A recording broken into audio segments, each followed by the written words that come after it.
Welcome to our channel. రీసెంట్‌గా చర్చకు అలాగే వివాదాలకు దారితీసినటువంటి కొన్ని పదాలు ఏవైతే ఉన్నాయో యాటిట్యూడ్ స్టార్ వాడినటువంటి పదాలు తీవ్ర విమర్శలు అవుతున్న వేళ ప్రస్తుతం చక్రవర్తి గారు అదే ఈవెంట్‌లో ఒకంత ఇబ్బంది పడుతూ అక్కడే ఉన్నప్పటికీ కూడా తర్వాత రిలీజ్ చేసిన ఒక వీడియోలో క్లారిటీ ఇచ్చే ప్రయత్నం చేశారు. అయితే ప్రస్తుతం అదే వీడియో వైరల్‌గా మారుతూ ఉంది. ఆ విషయం గురించి మనతో మాట్లాడడానికి సీనియర్ అనలిస్ట్ శ్రవణ్ గారు ఉన్నారు. సార్‌తో మాట్లాడదాం. నమస్తే అండి. నమస్తే అండి. సో యాటిట్యూడ్ స్టార్ పాడిన పాటలో చాలా అభ్యంతరకరమైనటువంటి అసలు వినడానికి కూడా అసహించుకునేటువంటి ఆ పదాలు వాడిన తర్వాత అదే ఈవెంట్లో ఉన్న చాలా మంది పెద్దలు అప్పటికి ఆత్మవిమర్శ చేసుకున్నా ఓపిక పట్టుకొని కూర్చున్నామన్న మాటలు కూడా విన్నాం. అదే ఈవెంట్లో అప్పుడు కొంచెం ఇబ్బంది పడినా కూడా తర్వాత రిలీజ్ అయిన తర్వాత ఆయన రిలీజ్ చేసిన ఒక వీడియో క్లియర్గా ఒక మెసేజ్ ఇవ్వడానికి అయితే ట్రై చేశారు. అక్కడ జరిగిన విషయాలు కానీ ఆయన అభిప్రాయాన్ని కానీ చెప్పడం జరిగింది. సో మీ అభిప్రాయం ఏంటండి ఇవన్నీ చూసిన తర్వాత మీరు ఏమనుకుంటారు? యాటిట్యూడ్ స్టార్ అనేదో గొప్పగా ఆయన ఫీల్ అవుతూ పెట్టుకున్నటువంటి ట్యాగు యాటిట్యూడ్ స్టార్ కాదు, హోప్లెస్ స్టార్ అని చెప్పాలి. హోప్లెస్ ఇక ఫెలోన్ మీద అనలేను, హోప్లెస్ స్టార్ అని అయితే పెట్టుకోవచ్చు, తప్పేం లేదు. ఎందుకంటే నెగిటివ్ని పాజిటివ్గా తీసుకుంటాము అంటే ఒక మోటివేషన్. కానీ నెగిటివ్ పబ్లిసిటీ నా కెరియర్ ఎదగడానికి ఉపయోగించుకుంటా అని చెప్పి నెగిటివ్ని క్రియేట్ చేసుకున్న ఆలోచనతోటి ప్రారంభిస్తే మాత్రం అడుగులు అది అగాధం వైపు వెళ్తుంది అని చెప్పడానికి ఈ యాటిట్యూడ్ స్టార్ యొక్క ఉదంతం చెప్పవచ్చు. తాను ఎవరైనా సరే ఆయన కూడా నెప్టోటిజం నుంచి వచ్చినట్టుగానే చెప్పాలి. వాస్తవానికి ఏంటంటే బుల్లితెర మెగాస్టార్గా ప్రభాకర్ గారికి మంచి పేరు ఉంది. సో నాకు ఆయన అభిమాన నటుడే. సో తప్పేం లేదు, వాళ్ళ కుమారుని హీరో చేసుకోవాలనుకున్నాడు. 2-3 ప్రయత్నాలు చేశాడు. సరే, మనం దాన్ని విమర్శించేదిగా లేదు. కాకపోతే పెద్ద పేరు రాలేదని చెప్పండి, డిజాస్టర్ అని చెప్పలేం, కానీ చేతులు అయితే కాల్చుకున్నారు. సరే, అదంతా ఒక ఎత్తు. మరి ఈ చిత్రం మరి రికగ్నైజ్ కావాలనుకున్నారా, హిట్ కావాలనుకున్నారా, నెగిటివ్ పబ్లిసిటీ తోటే ముందుకు వెళ్దాం అనుకున్నారా, లేదా అది బూతు కాదని వీళ్ళు ఏమైనా తలిచారా అనేది నా ప్రశ్న. బూతుని ఎట్లా వాడదాం? వాళ్ళ ఇళ్లలో బూతు వాడారా? అలాగే మాట్లాడుకుంటారా? మీరు మాట్లాడుకుంటుండవచ్చు, మీ కుటుంబ సహా కూర్చొని బూతులు మాట్లాడుకోవచ్చు, అశ్లీల వీడియోలు కూడా చూస్తారేమో, మాకు తెలియదు. కానీ అందరూ చేయరు కదా, సమాజానికి కొన్ని కట్టుబాట్లు ఉన్నాయి. అంచేతనే నాకు తెలిసి ఫస్ట్ అవర్లోనే నేను అపోజ్ చేసి ఆర్టికల్ రాసినట్టు వ్యక్తిని.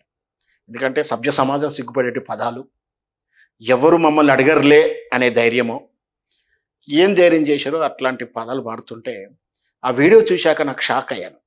ఏంటంటే జేడి చక్రవర్తి, జయంత్ సీనియర్ డైరెక్టర్, పూజ హీరోయిన్, ఇట్లాంటి పెద్ద పెద్ద వాళ్ళు ఉన్నారు, గెస్టులు ఉన్నారు.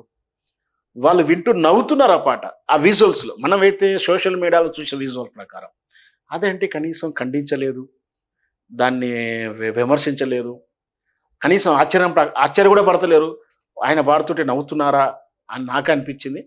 ఆ తర్వాత అందరూ కూడా అదే సోషల్ మీడియాలో కానీ అందరు కానీ అన్నింటిలో కూడా అదే విమర్శించారు. దాంతో చేరి చక్రవర్తి తన మీద పడ్డ అపవాదుని తుడుచుకోవాలనుకున్నాడు. ఆయన వర్షన్ అయితే చెప్పదలుచుకున్నాడు, చెప్పాడు. అది నిజమా అబద్ధమా, మీద పడింది కాబట్టి ఏదో అట్లాగైనా తుడుచుకుందామని చెప్పి ఏదో ఒకటి అన్నాడా అని నాకైతే తెలియదు. మొత్తం మీద నాకు అది ఇంటెన్షన్గా కాన్సన్ట్రేషన్గా వినలేదు. జనరల్గా అయితే మనం అందరం వినాం. ఆ తర్వాత నేను వెళ్ళిపోదాం అనుకున్నాను, కానీ ఉంచారు అంటే ఏదో చెప్పుకొస్తున్నాడు అంత పెద్ద వీడియోలో.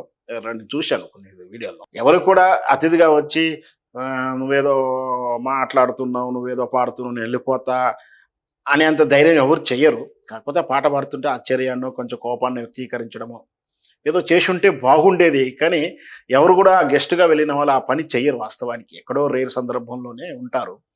సో ఆ పని మొత్తం మీద జేడి చక్రవర్తి తనకు అపవాదం అంటకుండా చేసుకునే ప్రయత్నం అయితే చేసుకున్నాడు. సో ఆయన చెప్పిండు కాబట్టి ఆయన వర్షనే కరెక్ట్ అనుకోవాలి, తప్పదు. ఎందుకంటే ఆయన మనసులోకి మనం వెళ్ళి మనం చూడలేము, మనం ఎందుకు అలా చేశావు, అలా ఎందుకు చేయలేదని మనం అడగలేము. సో మొత్తం మీద అయితే జేడి చక్రవర్తి గారు జరిగిన దానికి పాశ్చాత్తాపడుతున్నాడు మాత్రం అర్థమైంది. నేను కూడా గట్టి అంటే మనకు చెప్పకపోవచ్చు, వీడియోలో అంత గట్టిగా చెప్పకపోవచ్చు, తన మనసులో అనుకున్నా, అరే నేనేంటి దాన్ని ఎట్లా యాక్సెప్ట్ చేశాను, యాక్సెప్ట్ చేయకుంటే బాగుండేది కదా. అభిప్రాయం కూడా జేడి చక్రవర్తి గారి అభిప్రాయం కూడా చెప్పాడు.